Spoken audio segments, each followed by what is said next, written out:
Denduluru assembly NDA కూటమి ఉమ్మడి అభ్యర్థి చింతమనేని ప్రభాకర్ ఎన్నికల ప్రచారంలో తిరుగుతూ గ్రామాల్లో అరాచకాలు సృష్టిస్తున్నారని దెందులూరు వైసీపీ అభ్యర్థి కొటారు అబ్బయ్య చౌదరి ఆరోపించారు.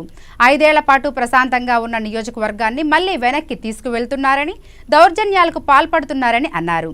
ఏలూరులోని దెందులూరు వైసీపీ పార్టీ కార్యాలయంలో నేతలతో కలిసి నిర్వహించిన మీడియా సమావేశంలో ఆయన మాట్లాడారు. లక్ష్మీపురం గ్రామంలో ప్రచారానికి వెళ్లిన చింతమనేని ఎర్రా చంటిబాబు అనే వ్యక్తిపై దాడికి పాల్పడ్డారన్నారు. తీవ్ర పదజాలంతో దూషణలకు పాల్పడిన మాట వాస్తవం కాదా అని ప్రశ్నించారు. ఆ ఘటనకు సంబంధించిన ఆడియో రికార్డింగ్ క్లిప్ను కొటారు వినిపించారు. ఇదే విధంగా దాడులకు పాల్పడితే సహించేది లేదని ఆయన హెచ్చరించారు. ఇదే కాకుండా ఒకే రోజు ఎంతో మందిపై చింతమనేని దాడి చేశారని ఆయన ఆరోపించారు. 93 కేసులున్న చింతమనేని ప్రవర్తనపై ఎలక్షన్ కమిషన్కు ఫిర్యాదు చేస్తామని ఆయన స్పష్టం చేశారు. సమావేశంలో నాయకులు ఘంటా ప్రసాదరావు, తేరా ఆనంద్, నిట్టా లీలా నవకాంతం తదితరులు పాల్గొన్నారు. చింతమనేని ప్రభాకర్ అనేటువంటి వ్యక్తి ఎన్నికల ఎలక్షన్ క్యాంపెయినింగ్ నిమిత్తం గ్రామాల్లో తిరుగుతూ ఒక అరాచకమైన సృష్టిస్తూ ఉన్నాడు. ఈరోజు తెలుగుదేశం పార్టీ కానీ చంద్రబాబు నాయుడు కానీ ఆలోచించాలి. ఇటువంటి దుర్మార్గుడికి ఈరోజు మీరు బీఫామ్ ఇచ్చి పంపించడం జరిగింది. ఈ దెందులూరు నియోజకవర్గం 5 సంవత్సరాలుగా ప్రశాంతంగా ఉన్నటువంటి దెందులూరు నియోజకవర్గాన్ని ఒక్క రాత్రి మీరు బీఫామ్ ఇచ్చి అతన్ని పంపించి ఈ నియోజకవర్గాన్ని ఈరోజు మళ్ళీ గొడవలకి కొట్లాటలతో నిద్రలేపటం జరిగింది.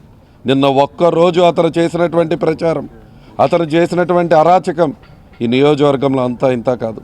నిన్న ఒక్కరోజు ఇతను లక్ష్మీపురం అనేటువంటి గ్రామానికి వెళ్తే ఆ లక్ష్మీపురం గ్రామంలో ఎర్రా చంటిబాబు అనేటువంటి వ్యక్తి ఇంటి దగ్గరికి వెళ్ళి అతను కేవలం లేదు జగన్మోహన్ రెడ్డి గారి ప్రభుత్వంలో నాకు మంచి జరిగింది అని తన ఇంటికాడ తాను ఉన్నటువంటి వ్యక్తిని నువ్వు డైరెక్ట్గా బండి దిగి వచ్చి అతన్ని కొట్టడం వాస్తవం కాదా అని అడుగుతున్నా.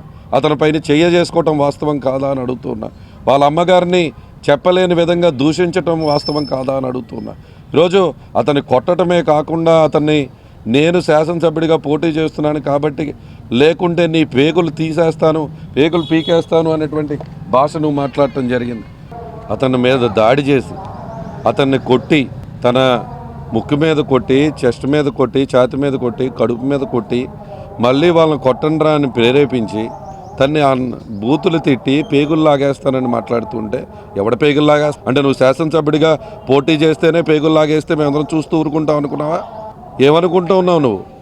ఈరోజు ప్రచారానికి వెళ్ళినటువంటి వ్యక్తివి నీ ప్రభుత్వంలో నువ్వేం చేసామో చెప్పు, మా ప్రభుత్వంలో మేమేదో చేసామో చెప్తాం. అంతేగాని ఈరోజు మరొకసారి ఈ విధంగా గ్రామాల్లోకి వెళ్ళి ఒక సంఘటన కాదన్న, అది ఒక లక్ష్మీపురం గ్రామంలో తన చంటిబాబుపై చేసినటువంటి దాడి. ఆ తర్వాత పక్క గ్రామంలో కూచింపూడి మీదుగా వెళ్తూ కూచింపూడిలో ఒక వారం క్రితం వైఎస్ఆర్ కాంగ్రెస్ పార్టీలో జాయిన్ అయ్యారు అని చెప్పి రామానుజం పవన్ కుమార్, రామానుజం సాయి వాళ్ళ చిన్న పిల్లలతో రోడ్డు మీదకి వస్తే వాళ్ళపైన కూడా దాడి, వాళ్ళకైతే తలలు కూడా పగిలిపోయినటువంటి పరిస్థితి. అంటే ఇతను ఎన్నికల ప్రచారం చేసుకోవటానికి వెళ్తున్నాడా, కత్తులు కటారాలు పట్టుకుని ప్రచారానికి వెళ్తున్నాడో అర్థం కావట్లేదు. తప్పకుండా తగిన బుద్ధి చెప్తామో ఇటువంటి దాడులు చేస్తే ప్రచారం కూడా చేయనీయకుండా అడ్డుకునే విధంగా ఉంటామనే విషయం గుర్తుపెట్టుకో అని చెప్పి కూడా ఈరోజు తెలియజేస్తూ ఉన్నాం.